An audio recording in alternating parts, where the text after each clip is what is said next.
এই তো চলে আসলাম আপনাদের জন্য মিষ্টি রেসিপি নিয়ে। অনেক মজাদার একটা রেসিপি। আসসালামু আলাইকুম, কেমন আছেন সবাই? আশা করি সবাই ভালো আছেন। আপন রান্নাঘর থেকে সবাইকে ওয়েলকাম। তো আজ আমি মাত্র হাফ কেজি দুধ দিয়ে গোলাপ জামুন মিষ্টি বানিয়ে দেখাবো। তো কিভাবে বানাই সেই ভিডিওটা আমার সঙ্গে থেকে দেখবেন। তো এখানে আমার সেই হাফ কেজি দুধ, তো চুলায় পাত্র দিয়ে আমি দুধটা দিলাম। তো এখন জাল করতে হবে।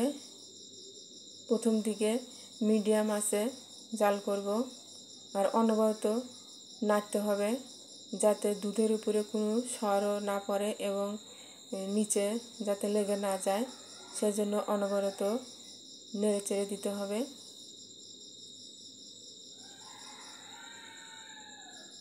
একটু সময় নিয়ে এ পর্যায়ে চুলার আঁচটা কমিয়ে দিতে হবে। চুলার আঁচ কমিয়ে অনবরত নেড়ে দিতে হবে। এই তো আমার প্রায় হয়ে আসছে।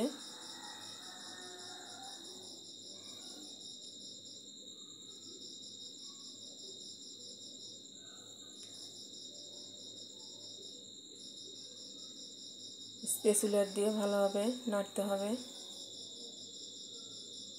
এই তো আমার হয়ে গেছে। এখন আমার চুলাটা অফ করে দেব। এরকম থিকনেস করে নামাতে হবে, তা না হলে যখন এই দুধটা ঠান্ডা হয়ে যাবে তখন এটা আরও শুকিয়ে জমাট বেঁধে যাবে। তো এই তো আমার দুধটা শুকিয়ে যাওয়ার পর এই অবস্থা, এরকম থিকনেস থাকতে হবে। যদি কখনো এর চাইতে শক্ত হয়ে যায় তাহলে লিকুইড দুধ 1 থেকে 2 চা চামচ দিতে হবে, যদি কখনো এর চাইতে শক্ত হয়ে যায়। তো এখন আমি এর ভিতরে 2 টেবিল চামচ ময়দা ও 1/4 চা চামচ বেকিং পাউডার দেব। তো এইখানে আমার 1 টেবিল চামচটা হারিয়ে গেছে, তাই হাফ টেবিল চামচ দিয়ে আমি 4 চামচ দিয়েছি। তো এখন আমি ভালো করে মেখে নেব। আমি চামচ দিয়ে মেখে নিচ্ছি, আপনারা হাত দিয়ে মেখে নিতে পারবেন। খুব ভালো করে মেখে নিতে হবে যাতে করে এর ভিতরে কোনো দানা না থাকে। ভালো করে মেখে নিতে হবে।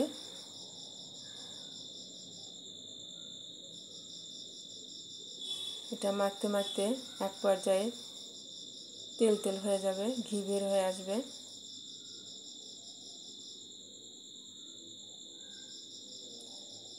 তো খুব একটা মেখে একদম ঘি বের করা যাবে না। এই তো আমার মাখানো হয়ে গেছে, প্যানের সাথে একটু নাই। তো এখন আমি ঢাকনা দিয়ে ঢেকে রাখবো আধা ঘন্টার জন্য।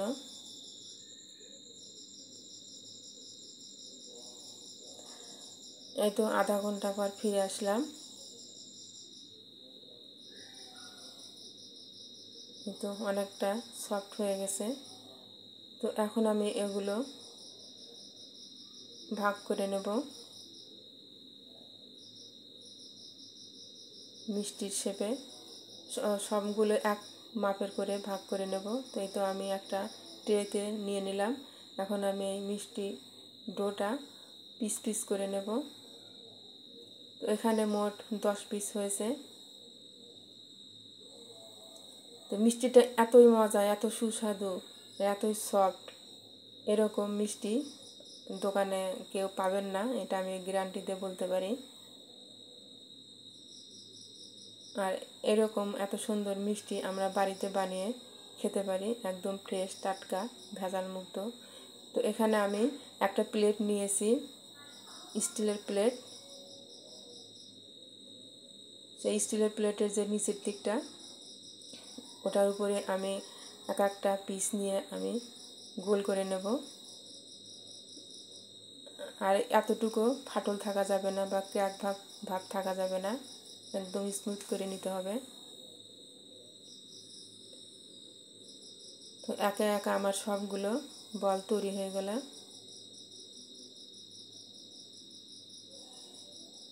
এই তো আমার সবগুলো বল তৈরি হয়ে গেছে। একটা বলেতেও ক্র্যাক বা ফাটল হয় নাই। তো এখন আমি একটা লোহার কড়াইতে পর্যাপ্ত পরিমাণ তেল নিয়ে নিলাম। তো তেলটা আমার হিট করে নিতে হবে, স্বাভাবিক যে একটা হিট সেইভাবে নিতে হবে। তারপরে একে একে সবগুলো মিষ্টির বলগুলো দিয়ে দেবো। তো এ পর্যায়ে চুলার আঁচটা একদম লোতে থাকতে হবে।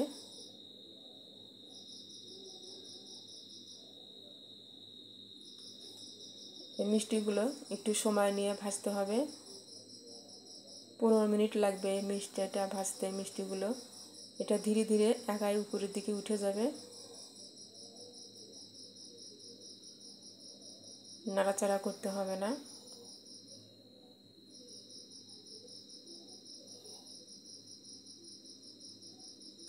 একা একাই ফুলে উপরের দিকে উঠবে।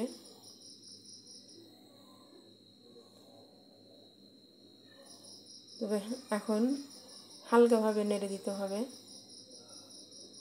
হালকাভাবে নেড়ে দিতে হবে, উল্টে দিতে হবে। অনেক সময় দেখা যায় যে দু একটা মিষ্টি তলাতে লেগে যায়, তো ওটা হালকাভাবে উঠে দিতে হবে, না হলে ওপাশেই কালারটা বেশি হয়ে যাবে। তো এইভাবে 15 মিনিট ভাজতে হবে লো আছে। হালকাভাবে উল্টে পাল্টিয়ে নেড়ে দিতে হবে যাতে করে সব পাশে সমানভাবে কালারটা আসে।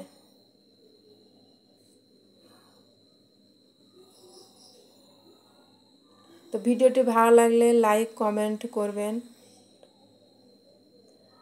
আর যারা এই মুহূর্তে আমার ভিডিওটা দেখছেন ফেসবুক থেকে ও ইউটিউব থেকে, যারা ফেসবুক থেকে আমার ভিডিওটা দেখছেন তাদের অনেক অনেক ধন্যবাদ। এবং যারা এখনও ফলো দেন নাই প্লিজ তারা ফলো দেওয়ার পাশে থাকবেন। এবং যারা ইউটিউব থেকে দেখছেন তারা আমার চ্যানেলটা সাবস্ক্রাইব করে আমার পাশেই থাকবেন।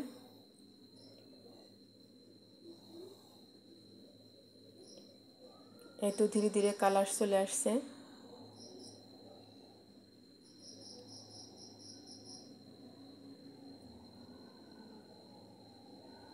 এখানে আমার মিষ্টি 10টা হয়েছে, এখানে 12-13টাও করা যাবে।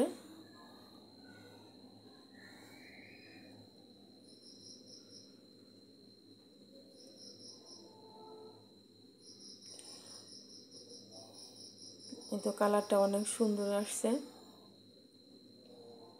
এখন আমি উঠিয়ে নেব।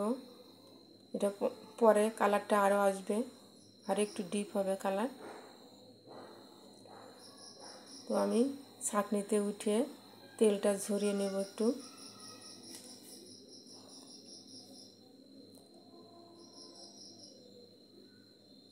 তারপরে একটা বাটিতে রেখে দিলাম।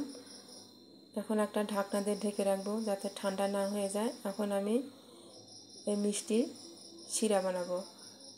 তো পাত্রে আমি 2 কাপ পানি দিলাম, 2 কাপ পানি এবং 1 কাপ চিনি দিতে হবে এই মিষ্টির শিরার জন্য, আর 2টো সাদা এলাচ দিতে হবে। তো এটাই পানি ফুটে ওঠা পর্যন্ত এবং চিনি গলে যাওয়া পর্যন্ত জাল দিতে হবে।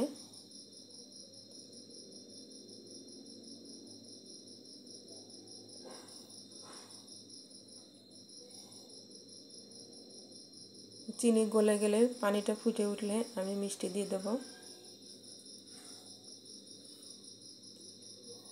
তো এই তো পানি ফুটে উঠেছে, চিনিও গলে গেছে। এখন আমি মিষ্টিগুলো দিয়ে দেবো।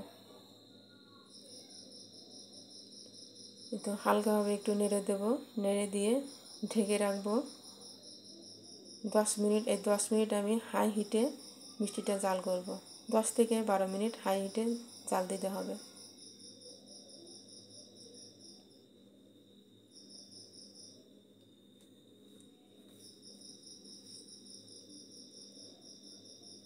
এই তো আমার 10 মিনিট জাল হয়ে গেছে, একদম হাই হিটে জাল করলাম। এখন আমি চুলাটা অফ করে দেব।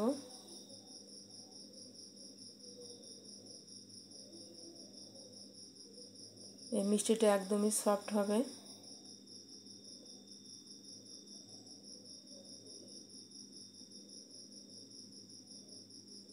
তো মিষ্টিটা বানাতে খুব একটা উপকরণ লাগে না, আমরা বাড়িতেই বানিয়ে খেতে পারি।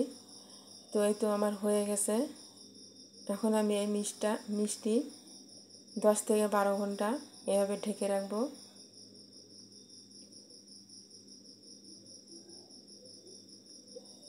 এই তো 10 থেকে 12 ঘন্টা পর এই তো মিষ্টির এই অবস্থা, একদম রসে টইটুম্বুর হয়ে গেছে।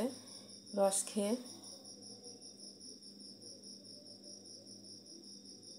এখন আমি সার্ভ করে নেব।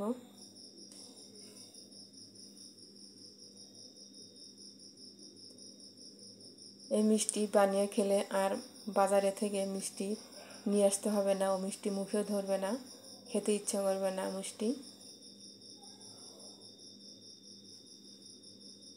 তো মিষ্টি আমি এখন কেটে দেখাবো মিষ্টির ভিতরে কি অবস্থা।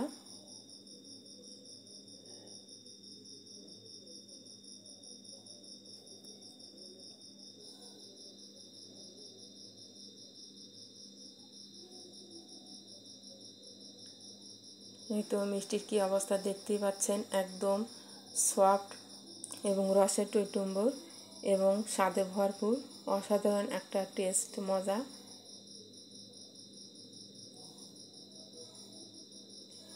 তো ভালো থাকবেন, সবার জন্য অনেক অনেক শুভকামনা রইল।